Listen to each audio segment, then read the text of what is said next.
Cube Radio. Salut, c'est Charles Dran avec l'équipe dans 5 minutes. On s'intéresse aux sciences, à l'histoire et à l'actualité. Aujourd'hui, on parle des monarques, les papillons. On sait qu'ils migrent du nord au sud et du sud au nord chaque année. Mais est-ce qu'on sait pourquoi? Et surtout, comment ils font? C'est pas gros un papillon. 4000 km aller, 4000 km retour, ça fait beaucoup de battements d'ailes. Comment s'explique la migration des monarques chaque année entre le sud-est du Canada et le Mexique? Voici des éléments de réponse avec Myriam Lefebvre. C'est un petit papillon et pourtant, en l'espace de 2 mois, il réussit à parcourir pas moins de 4000 km entre le Mexique et le Canada, au 2e rang des insectes migrateurs pour la distance parcourue. C'est un exploit et à la fois un mystère pour un si petit et si fragile insecte que le monarque.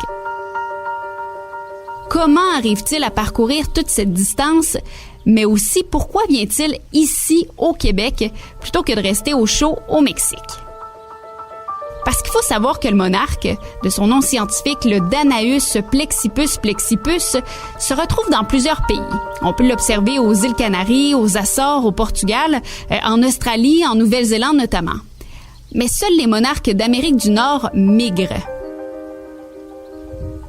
Au printemps, dès les premiers jours d'ensoleillement, souvent en mars, il y a une fébrilité dans l'air. Les monarques sont très emballés, un peu comme pour les humains finalement. Après avoir été pratiquement inactifs durant 5 mois, ils se remettent en activité. L'instinct de reproduction s'empare des monarques qui s'accouplent. La plupart des monarques mâles vont ensuite mourir, tandis que les femelles vont amorcer leur voyage vers le nord.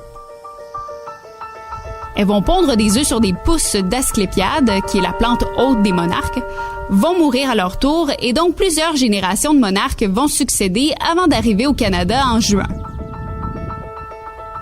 On peut donc dire que c'est un voyage multigénérationnel que font les monarques.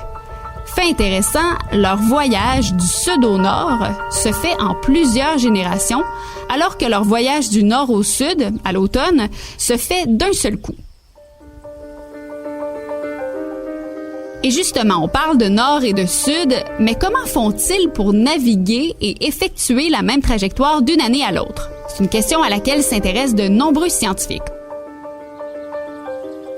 On dit que c'est grâce à une horloge circadienne qui marque le rythme de sommeil et d'éveil et qui renseigne plusieurs animaux sur le moment de la journée que les monarques parviennent à s'orienter. Ils sont aussi dotés d'un compas solaire qui leur permet de s'aligner avec la position du soleil. Donc, avec l'horloge circadienne et le compas, ils réussissent particulièrement bien à s'orienter. Mais il y a des chercheurs qui croient que, comme les monarques sont capables de se repérer même quand il fait pas beau et que le temps est couvert, eh bien qu'ils seraient peut-être même dotés d'une boussole magnétique. Bref, leur système de navigation est encore truffé d'énigmes. L'autre grand mystère, je le mentionnais un peu plus tôt, pourquoi, à la différence d'autres populations sédentaires, les monarques d'Amérique du Nord, eux, sont migrateurs? Ce qu'il faut comprendre, selon une étude de l'Université de Chicago, c'est que le monarque, même si certains ont pu croire qu'il était issu d'espèces tropicales non migratrices, est plutôt originaire de l'Amérique du Nord et a d'emblée été migrateur. C'est donc qu'il quitte le Canada à l'automne pour aller au Mexique dans les forêts de sapins oyamel et non l'inverse. Et il passe l'hiver dans ces régions qui sont plus adaptées au froid parce que les monarques, s'ils ne migrent pas, ne peuvent pas survivre à nos hivers. Ils peuvent pas survivre à une température de moins 8 degrés Celsius.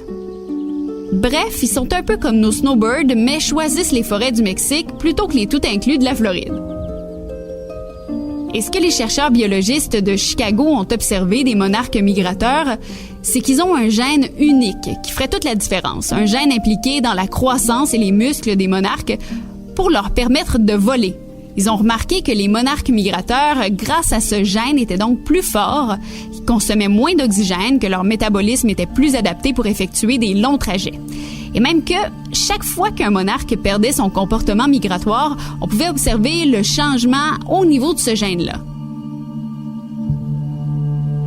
Vont-ils toujours effectuer leur migration? Il y a quand même certains dangers auxquels fait face le monarque d'Amérique du Nord et qui diminuent considérablement la proportion d'entre eux qui migrent. Dans les années 90, 1 milliard de monarques migraient de l'Amérique du Nord au Mexique. Maintenant, ils ne sont qu'une trentaine de millions. Plusieurs raisons. Les industries du tourisme et de l'agriculture au Mexique font pression pour raser les forêts où ils se logent et utiliser cet espace pour d'autres ressources. L'utilisation d'herbicides au Canada détruit au fil du temps leur source première de nourriture, l'asclépiade. Et finalement, le réchauffement climatique perturbe au fil du temps leur schéma migratoire qui influence leur alimentation et leur reproduction. Oui, beaucoup de facteurs humains qui viennent perturber cette magnifique migration.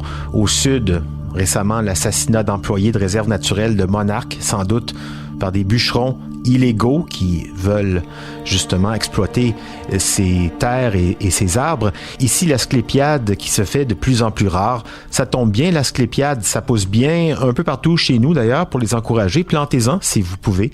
Ils vous le rendront bien en venant virevolter devant vos fenêtres. Merci beaucoup Myriam Lefebvre. C'était en 5 minutes.